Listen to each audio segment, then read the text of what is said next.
to order the meeting of the Planning and Development Committee on Tuesday, January 20th of 2026. Can I have a roll call, please?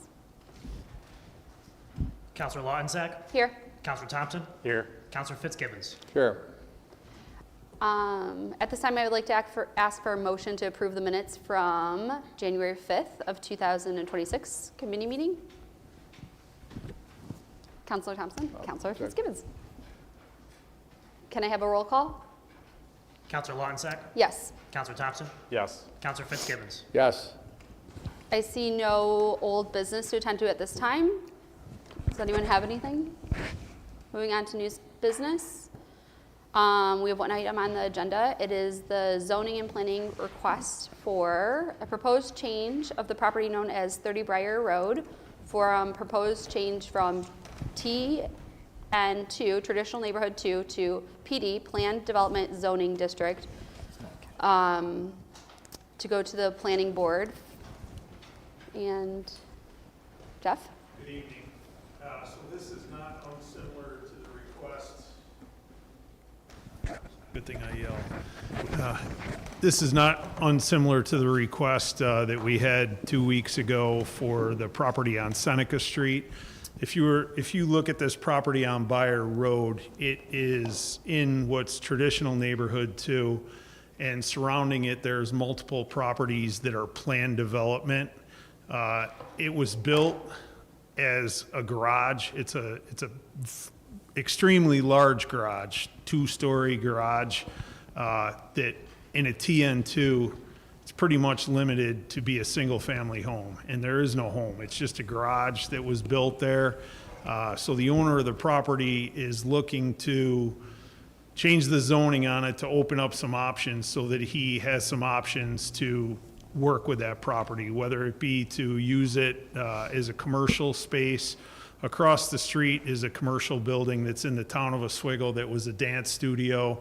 As you head west, there's multiple storage units and pole barns on that side of the road. And as we had mentioned before, when we entertain doing a zone change, we won't spot zone. We wouldn't just change that to traditional business. It has to be something that is in that area, something that's close by to it. Planned development is a little bit different in that it can be worked to do multiple things with it, matching up with whatever zone you want to take. So if you wanted to do something that fits in a traditional business, you can mirror the setbacks and the guidelines for traditional business. That being said, this process that's about 2.5 months long to grant a zone change, once he decides what he wants to do with that property, he has to then go through planning board and zoning board to get approval. So just because we are entertaining changing the zone, it doesn't give him free reins to do whatever he wants. You still have to go through the process. It's just, being that it's a TN2, it's pretty much limited to being a single family home. Questions? I did speak with an adjacent property owner, and I know he has spoken in the neighborhood, and the property that he's intending to make this improvement to has declined, and the improvement would be welcomed in the area, and I think that they're open to the changes that are proposed. Yeah, and I can speak from prior experience with this property owner. He owns several other properties in the city and has put a lot of work into his other properties. He has a couple of rental properties, and they're very nice.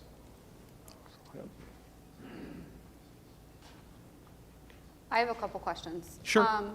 So why did you choose this zoning? Why did you choose planned development? Because that's traditionally used for condos, apartments, but in your proposal you have multiple options. So the reason that we took, if you were to look at the zoning map, in that area where he is zoned traditional neighborhood 2. The only other zone close by, and it kind of surrounds them, is planned development. And we try to never spot zone. You don't want to take commercial business or traditional business or traditional downtown and just set it in the middle of another zone. You want to tie it in with a zone that is close by, that's adjacent to it. And plan development makes sense for this one, first off, because it's close by there, but also because you have to follow the strict guidelines of whatever they decide to do there. Then we have to determine, is that going to be traditional business? Is that going to be commercial business? And then we have to follow those strict guidelines, and then he has to go through the process of planning and zoning for it. So So it as- doesn't just open it wide open. Okay, because he has two different options, is that correct? Listed? Two different options as far as. One is storage, one is residential apartments So- on the app. Those are vastly different. Correct. I think that is, at this point, in the early stages, that's what his two thoughts are, making it like a duplex, a two-family, or to have commercial space in there, whether he rents it out or whether he uses it for commercial space. But every step would come back, correct?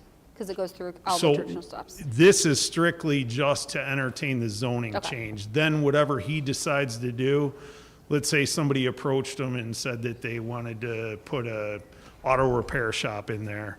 He then has to go through planning and zoning for that whole process. Any other questions? Yeah, if he wanted to change, it would come back to us again for another zone change proposal, then go to planning and zoning, correct? So for.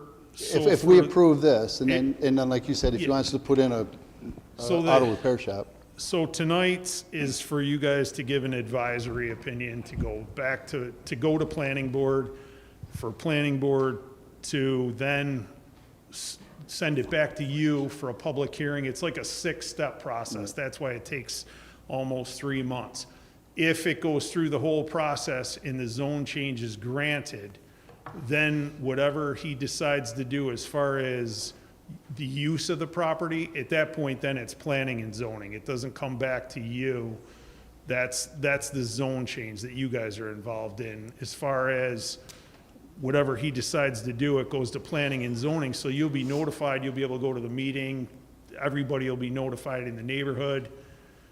But it won't come back in front of you for the specific use. That's a planning and zoning.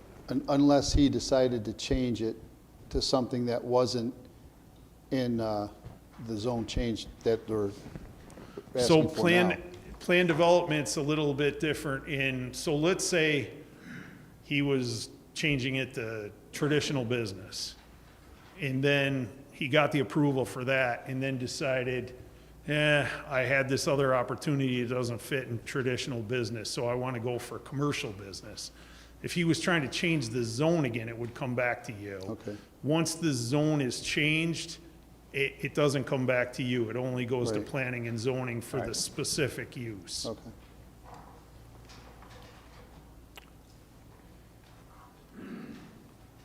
Any other questions? Can I have a motion? I'll second. Fitzgibbons and Thompson. Roll call, please. Counselor Lautensack? Yes. Counselor Thompson? Yes. Counselor Fitzgibbons? Yes. Can I get a motion for adjournment? Unless there's any other business that you would like to address. Yes? Yeah. Fitzgibbons and Thompson. Can I get a call, please, for adjournment? Is that not right? Yes. Yeah. Oh, sorry. Make the motion. Motion, and then, I'll second. okay. Counselor Lautensack? Yes. Counselor Thompson? Yes. Counselor Fitzgibbons? Yes.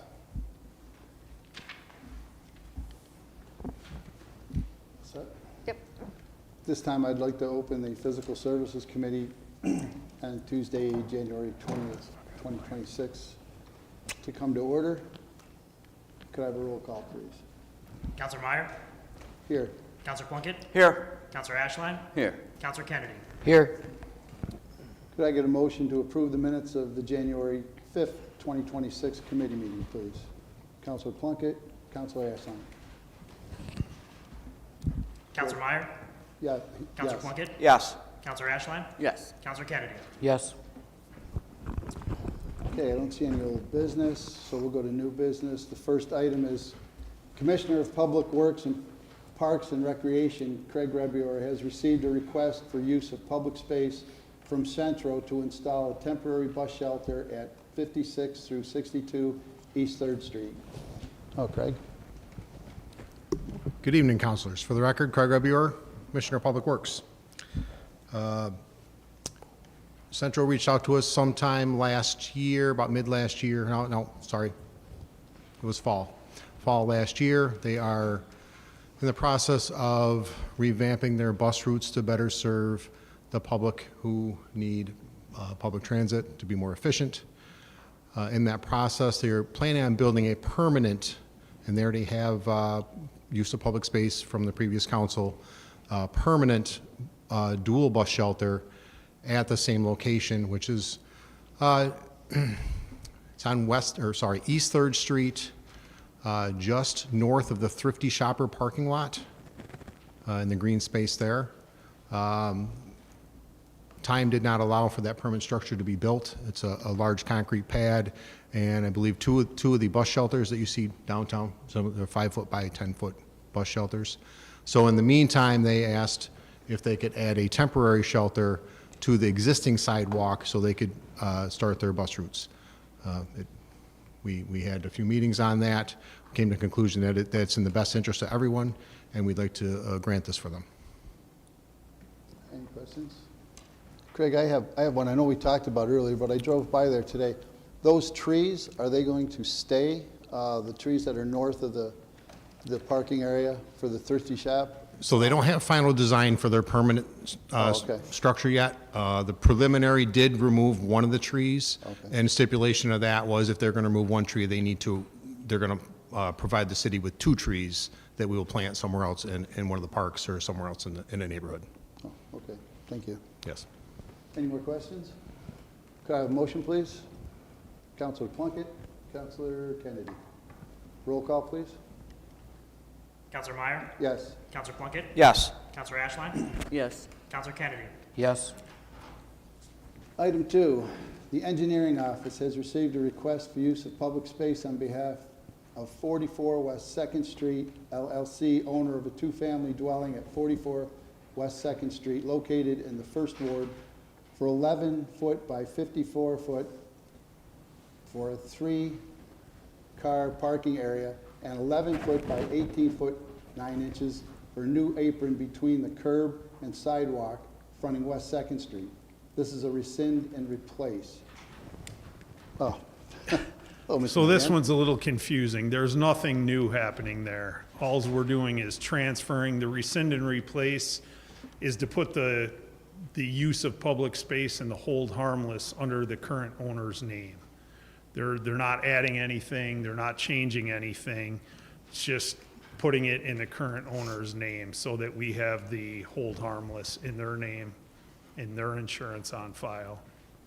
Was the plan to repair or do anything to the existing structure that's? No, okay. that work had been done before, and I believe there was 2 people, I believe, partners in it, and it was in the other person's name. I believe this person is the only owner now, so we're just cleaning up. He's requested that it goes back into his name only, and that the hold harmless is under him.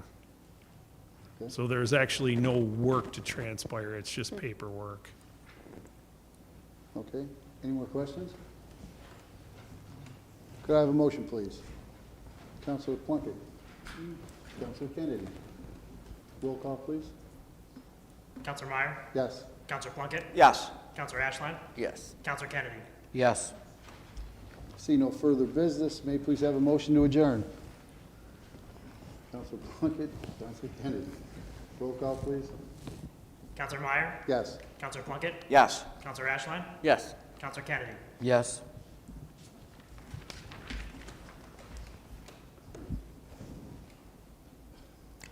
At this time, I'd like to call to order the Administrative Services Committee. Clerk, please call the roll. Counselor Plunkett? Yes. Counselor Here. Meyer? Yes. Counselor Fitzgibbons? Here. Counselor Lonsack? Here. Counselor Ashline? Here. Can I get a motion to approve the minutes of the January 5th, 2026 committee meeting, please? Counselor Meyer, Counselor Lautensack. Counselor Plunkett, Yes. Counselor Meyer, Yes. Counselor Fitzgibbons, Yes. Counselor Lautensack, Yes. Counselor Ashline. Yes. Is there any old business? Let's move on to new business then. Item 1 under authorization, Personnel Director Danielle Dowd requests approval of the standard workdays for appointed and elected officials for reporting to New York State and local employees' retirement system. Ms. Dowd couldn't be here tonight. Everyone received an email from her this afternoon. It pertains to New York State retirement system records of activities. In order to obtain service credit through New York State for retirement, a record of activities needs to be submitted from each counselor to personnel, who then forwards the paperwork to New York State. Does anyone have any additional questions? Counselor Kennedy? How often do these reports have to be sent in? I guess It's usually yearly. it's a yearly. I've been doing one every year. Yeah, Okay. if you need help, we'll help you get through it. Because I didn't understand Yeah, what she was asking. we get a so- form from personnel, Okay. and we just keep track of our activities as it says. So, any other questions? Can I get a motion, please? Counselor Lautensack, Counselor Fitzgibbons. Counselor Plunkett, Yes. Counselor Meyer, Yes. Counselor Fitzgibbons, Yes. Counselor Lautensack, Yes. Counselor Ashline. Yes. Item 2 under authorization, Police Chief Philip Cady requests authorization for the City Chamberlain to accept the 2025 Safe Streets and Roads for All Grant Award in the amount of $95,880, and for the mayor to execute a grant agreement with the United States Department of Transportation. Chief Cady? Thanks, Councilor Plunkett. I'll try to be brief. It's kind of cold in here.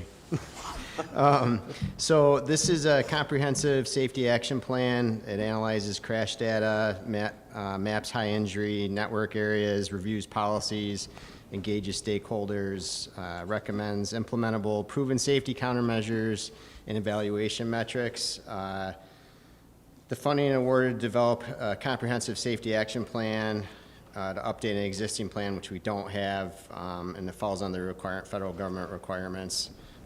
And it must result in the final product that includes all action plan components outlined in the table that I sent you guys to take a look through. So I'm not going to bore you with those. But basically, once we get moving on this, we're going to have some assistance from an outside firm, which I'll bring to you guys at a later date for approval. We'll have a steering committee that's going to have a member of the DPW. This project is in, we're working along with the DPW on this. There'll be members of the police department, counselors. I've already had a couple of counselors interested. We'll have to pull some people in from the public, school district, public health, things of that nature. We're going to look at serious accidents, accidents in the city. There'll be GIS mapping. And eventually, we'll bring it, we'll also have a public meeting where we allow people from the community to come in and explain to us issues they're having in their neighborhoods or along their streets that they feel needs to be addressed. Eventually, we'll put all that together, we'll come up with some strategies, and eventually we'll come up with a plan. Once this plan is approved and submitted, it's going to open up a lot of grant funding opportunities for us. Did you want to talk to them about that? So this is Brandon Lummis. He's a sergeant at the police department. He writes all of our grants and does all our policy writing. So I'm going to hand it over to him. So the past couple of years, we've made great strides in reducing fatalities in our city and personal injury. This will help us double down on our efforts to do that. So some of the things that it will open us up to implementation grants, so pedestrian safety improvements, roadway departure improvements, intersection improvements. So based on the results of the action plan, if we identify a high crash, high injury intersection, we could then apply for funding to support improvements at that intersection and make more meaningful changes to reducing personal injury and fatalities in our community. So that's it in a nutshell. Like I said, once we narrow down the company, we had an estimate from Fisher Associates, who the city has worked with in the past for traffic safety initiatives. They gave us a general estimate, and that's what we based this grant off of. but we'll bring a full, full quote to you for approval, probably in February. Does anyone have any questions for the chief or the sergeant? Counselor Fitzgibbons? So you commence this with a signature on the contract in February? Yep. When do you see the byproduct of your efforts? What's the life cycle of the study? Our contact at Fisher Associates that we work through said it's going to be about a year-long process Year-long. from start to finish.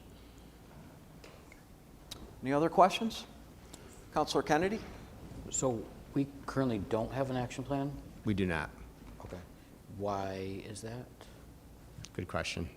I don't know. I'm just curious. Okay.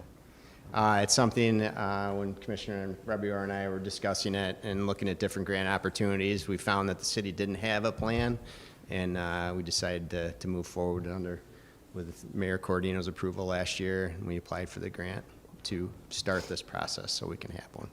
I'm not trying to give pushback. This is a No, great I know. idea. I understand. I'm just Yeah. curious why we didn't have. I think it's one of those things, if you don't know, you don't know, and, now we do, and we're working towards it to get it done. Sounds good. Okay. Counselor Meyer?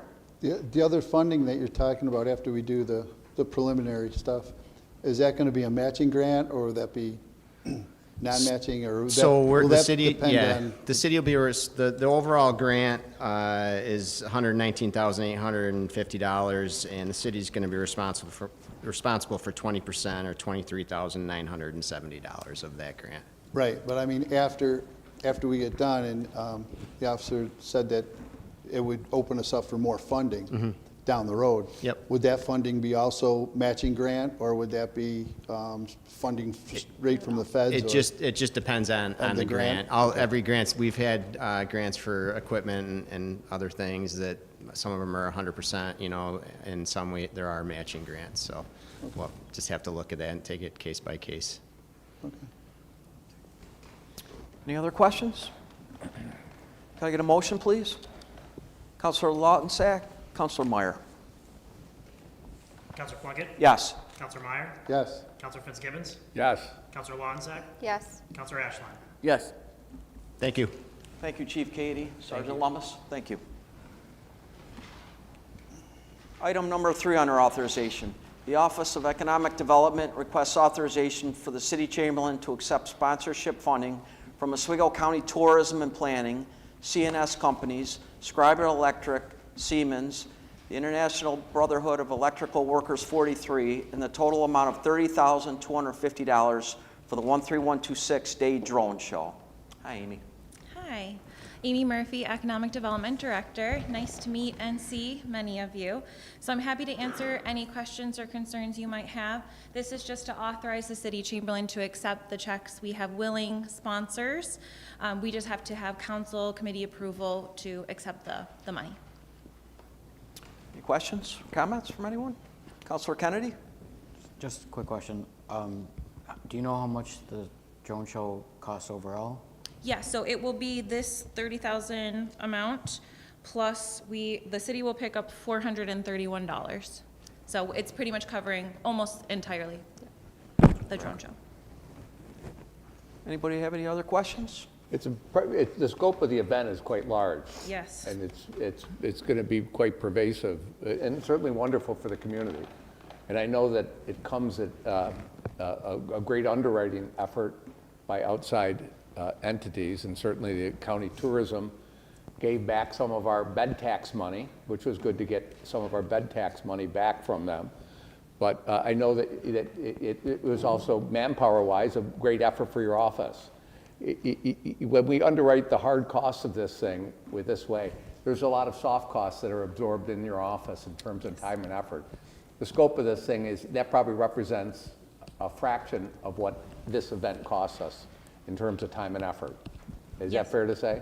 Extremely fair to say. Yeah, And thank you yeah. for recognizing So that. first I want to Yes. acknowledge what you do, and certainly I want to make sure that when we talk about we're in the business of baking a cake, which you've baked a cake, 13126, a great event, but this is just the cost of flour. This didn't make the cake. Yeah. So there's so much more into this that's involved. Yep. And I just think it's fair to acknowledge that. And certainly the tourism money is tourism money that is a bed tax. that they've given back to us for the Yes. efforts of our hospitality industry here in Oswego. So, I just think that it kind of gives us a little insight as to how these things are funded and what the cost is to the city. In a real sense, it's a lot more than this. Yes. A lot more absolutely. than this. And not just my office, DPW coordination, we just had a meeting this morning of the manpowers in order to clear the speedway for the drones. Police definitely are on duty, fire, they're definitely ready to help. It's several DPW staff, police, fire that will help coordinate this event. They're wonderful to help, but yes, that's definitely one of the soft costs to consider. Because you look at some of the expenses, because I've looked at the expenses and you have cost of printing, but that's not the cost involved in producing that. Correct, yes, There's that's the manpower design, and yes. other things that are baked in there. And I think it's just, as we look at these types of events, they're very good and they're very judiciously funded, but they do come at an expense, and they're good for the community and good for the tourism economy that we have. But I just think it's fair to recognize what's involved there. Yes. Anybody have any questions or comments? Could I get a motion, please? I'll move. Counselor Fitzgibbons, Counselor Ashline. Counselor Plunkett? Yes. Counselor Meyer? Yes. Counselor Fitzgibbons? Yes. Counselor Lonzak? Yes. Counselor Ashline? Yes. Thank you, Amy. Thank you. Item 4 under authorization. Commissioner of Public Works and Parks and Recreation, Craig Rebuar, requests authorization to purchase 3 pickup trucks. Commissioner? Councilors, good evening again. From the time of preparing the DPW budget and providing it to the mayor in June to the time of actually ordering equipment in January, our needs change sometimes. Sometimes we guess right, sometimes we guess wrong. This time we got it wrong. We budgeted $100,000 for a new wood chipper. It turns out we need to buy some pickup trucks. We have 2 trucks that have failed New York State inspection or are going to fail New York State inspection when they come up here in the next couple of months. And then a third, which is a 2009 Ford Ranger. Ford no longer makes that model. They stopped making it about 10 years ago. You can't buy parts from them anymore. So when things fail, that truck will be parked soon. We need to get those replaced. This is budgeted money. We're not asking for additional funds here. We simply just rearrange the ball under the shells here, if you with that analogy. So this would be 2 full-size pickup trucks and a mid-size truck to help get our crews to the jobs that they need to do. Any questions? Concerns? Counselor Thompson? Got a few questions for you. Yes, sir. So the 2 trucks that are or may fail inspection, what are they failing for? And roughly how many miles and what years are they? I don't have mileage on them, nor do I have their physical condition report. I trust our garage superintendent, Mark Pluff, and his mechanics that when they pass or fail a vehicle, that it fails. Usually it's frame rot. We see most anything else we can fix, and they do fix. I went through the shop today. They got a motor out of a truck. They rebuild motors. They put brakes. They brake lines, fuel lines, anything. But when the frame rots out, that's usually the end.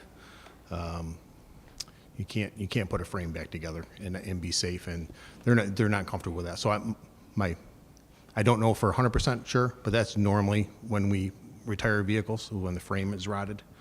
The 2 trucks that we are looking at replacing, one is a 2017 coming to the end of its life, and the second is a 2011, both 3/4 ton Ford pickup trucks. We look to replace both of those with 1 tons, which we made that change a couple years ago to 1 ton for the additional, just like $2,000 or $3,000 at time of purchase. They have held up better. They last longer. We're not changing brakes as often because everything's just bigger, beefier, stronger on those trucks for the paces we put them through day to day, snow plowing, et cetera. The little bit heavier truck seems to hold up better. Thanks. Do we plan on bidding this locally or at the state level? Because I know at the state level we could possibly save some money. So the OGS, New York State, doesn't provide pickup trucks anymore. Pickup trucks are bid through Onondaga County Purchasing. They have a contract. We use that contract on a regular basis. Currently, the Ford award for Ford vehicles is Van Bortle Ford in Rochester. We have a pretty good relationship with them. They also have the Chevrolet dealership. I think they have Chevy. The Ford trucks generally are less expensive up front, and we know for a fact they are cheaper to maintain. Parts are cheaper. Thanks. Will these be take-home vehicles? No. No. Okay. That's all I Any got. other questions? Counselor Lautensack? It was going to be used for a wood chipper, Yes. correct? Is that still needed? No. Garage Superintendent Mark Pluff has assured me that our 2 wood chippers are in good enough condition to last at least another year or 2. Why he told me we needed a new wood chipper in June last year, I'm not sure. I would have to ask him more information from that, why that was a priority then and not now. But he has assured me that our 2 wood chippers he can keep those running for at least another year or 2. You'll likely see wood chipper in the 27 budget. Any other questions? Counselor Meyer? I know we talked about it before, Craig, about working on a replacement program for the vehicles over there. And I give you kudos for coming up with that. We did it at the school district, and it works great. Once you get the program started, it's a money saver it's a win-win for everybody. The vehicles are higher resale when you can do it at a newer vehicle to trade it in or whatever, you resell it on auction. Reliability for you guys, you don't have to worry about working on them all the time. Less maintenance, less parts. The mechanics can work on the big trucks. And I also think it's good for morale for the guys that are working on them. They're driving something that's decent. You're driving a 2009 as opposed to a 2020 or 2021. It makes a big difference on how you feel about your job. So I think that's a great thing, and I'd like to see that happen. That would be a good thing for the city. Yes, that's been a goal of mine since starting as assistant commissioner and as commissioner to come up with that program. We run into, come budget time, cutting pickup trucks is usually an easy thing to cut. It's going to catch up to us eventually. This is one of those times where, we really need these trucks, or we're going to have a hard time getting people to their job site and get them where they need to go in a efficient, not saying we couldn't get them there, but now someone's got to take them and drop them off, and then they got to drive across town or go where they're going to do what they're doing, and then they got to go back and pick them up, and it's a time thing. It's Right. to be most efficient. This is what we need to do. Absolutely. Any other questions or comments? Could I get a motion, please? Counselor Meyer, Counselor Lautensack. Counselor Plunkett? Yes. Counselor Meyer? Yes. Counselor Fitzgibbons? Yes. Counselor Lautensack? Yes. Counselor Asline? Yes. Item 5 under authorization. Commissioner of Public Works and Parks and Recreation, Craig Rebuor, requests discussion seeking bids through Onondaga County Purchasing for a truck-mounted snow blower and further authorization for the city chamberlain to complete a transfer of funds in the amount of $50,000 from the snow removal materials and supplies account to the snow removal equipment account for said snow blower. Commissioner? Councilors, if I may pass it around, if you take a look at it. Thanks, Craig. Nice. So the packet I just handed Mr. Plunkett is a exact model of what we're looking for. We purchased some time ago the previous garage superintendent, about 12 years ago, 10, 12 years ago. We purchased a used truck-mounted snow blower, just like the one you're going to see in the picture that comes around. These things are used to clear snow from airport runways. We use them in the winter when we get heavy snow, keep the streets clear. You'll see it if we get heavy snow load. That's what we use to put, if we get permission from when we get permission from the DEC, we put snow in the river with these. It's very efficient. We make our snow pile, make room for more snow. We bought it used, again, 10 or 12 years ago. The last one we purchased was the same year, same model, 1986 Oshkosh. that has served us well. About 10 days ago, the transfer case blew. When I say the transfer case blew, when you guys come out Friday to take a visit, I hope you can see it. It literally, the gears blew apart and blew a hole in the casing. It is not repairable. There are no replacement parts. Expensive to have those parts machined, probably likely, we're guesstimating a cost of purchasing another used one. Have those parts machined would probably rival the cost of buying another used piece of equipment. Our thought is we go with the same year, same model. The one we're passing around is hopefully something like we end up with. Much better condition than what we have, lower hours, and we'll save the old one for parts. Same model, same year, same equipment. The one we have, we put a new motor in it a couple years ago. There's a lot of new parts on it that we could get. Seems reasonable, and we will go out to bid through Onondaga County, purchasing again, get the best deal we can get. There will be some trucking costs, I'm sure. The one I'm passing around, the price tag is $45,000. Happens, you know, we're planning on a few $1,000s to get it here. And this is, again, this is budgeted money. This is a transfer of funds from one account to the other and asking for additional funds here. Any questions or comments? Counselor Thompson? How much does a brand new one cost? We did not price one, but from equipment we bought recently, knowing how much a snowplow costs, we're guesstimating between $500,000 and $700,000, at least. And the primary use is to blow snow into the river? Blow snow, that's all they do. It's a single use. Into the river, though? What's the Or- story? Do we mostly use it to blow the snow into the river? Like We you use it, well, in our upland snow load site, which is the old West Side Reservoir, or the old castings plant at 375 Mitchell Street, where we haul our snow to from downtown and such, blow it up up into the pile, just so we have more room. Otherwise, we'd run out of room. When we blow in the river, that is a special circumstance, emergency situation, get approval from the DEC. That's not a normal thing. But yes, we would use that to do that as well. Okay, thanks. Any other questions or comments? Counselor Lautensack? How often is this being used, this piece of equipment? Completely depends on the weather.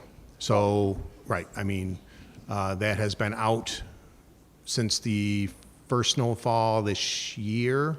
I'm trying to think if we got out before January 1. You know, we get 1.5 feet, 2 feet of snow that we got.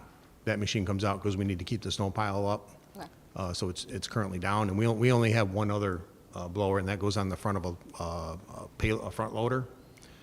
Does not do the same job. Does a good job, but it's a different machine, different purpose. The loader is more for clearing streets. You go down the neighborhood streets, you can put the snow where you want it. This one's for blowing snow far and high. The primary use is out at the Mitchell or for moving snow? That's the piling? primary, yes, Okay. primary use, yes. Okay. If we got in a real snow emergency, we might run this down the street, but that's real emergency. Sure. Yeah. Counselor Thompson? One last question. Yes, So sir. before we make the purchase, we'll have someone from the city do a full inspection on the equipment, correct? Make sure that it's in great condition. We could do that. There'd be some travel costs there, but we could send the garage superintendent or mechanic out wherever this piece of equipment is. We could authorize that travel and have them go look at it if that's what the council wants to do, sure. I think it might be wise just to make sure we're not going to equipment that might fail in a few months. So. Yeah, we could do that. Any other questions? Could I get a motion, please? Counselor Meyer, Counselor Fitzgibbons? Counselor Plunkett? Yes. Counselor Meyer? Yes. Counselor Fitzgibbons? Yes. Counselor Lautensack? Yes. Counselor Ashline? Yes. Item 6 under authorization. Commissioner of Public Works and Parks and Recreation Craig Rebior requests authorization for the City Chamberlain to advance funds from the Ice Rink Capital Reserve for the prepayment of a chiller unit replacement at the James P. Cullinan Ice Skating Rink. Commissioner? Yes, for those of you that are aware, we went to fire up the Kingsford, the Cullinan Rink last fall and found a catastrophic failure in the compressor chiller system. immediately identified the funds in our capital reserve account, which is where the funds collected through the use of the rink, minor hockey, school district, and figure skating, and then other miscellaneous rentals all goes into the capital reserve account. These are the people that use the rink the most, are essentially funding this. I asked the mayor to sign an emergency work order to get the replacement equipment ordered as soon as possible. The equipment has now been delivered to Davis Mechanical as the contractor. They're on contract with Onondaga County to do. Delivered to JPW Riggers and Wreckers, who are going to install it. They, and Carrier wants to get paid. So the money is there, the authorization is there to spend it. The authorization for the Chamberlain to write the check because it's not installed yet. Usually we don't pay for things until they're installed and completed or built. So this is an advance payment, just authorizing the Chamberlain. Not have a dollar amount yet. So we can add that for this meeting.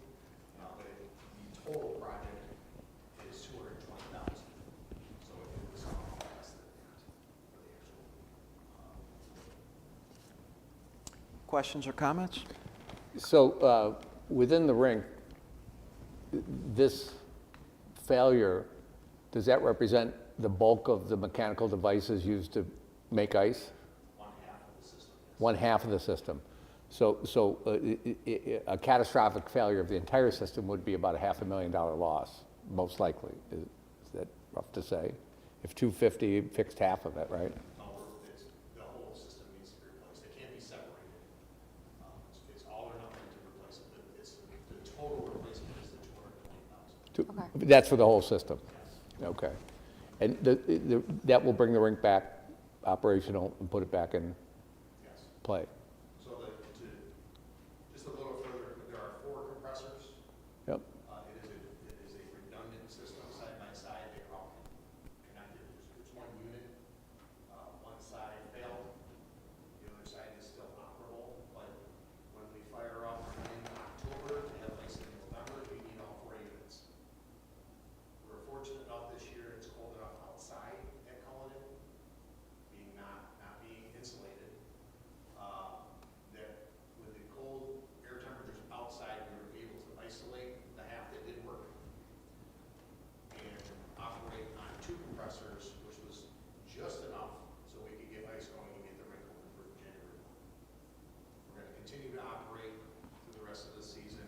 Shuts down March 8th, and we'll get the new system scheduled to be installed either this spring or during the summer. Next year, we'll be able to fire up in October as normal. And they'll have ice for the varsity teams and minor hockey come October or come November. Okay. Great. Any other questions or comments? Can I get a motion, please? Councilor Fitzgibbons, Councilor Meyer. Counselor Plunkett? Yes. Counselor Meyer? Yes. Counselor Fitzgibbons? Yes. Counselor Lautensack? Yes. Counselor Ashline? Yes. Thank you, Craig. Thank you. Anybody have anything else? If not, can I get a motion to adjourn, please? Counselor Lautensack, Counselor Kennedy. Counselor Plunkett? Yes. Counselor Meyer? Yes. Counselor Fitzgibbons? Yes. Counselor Lautensack? Yes. Counselor Ashline? Yes.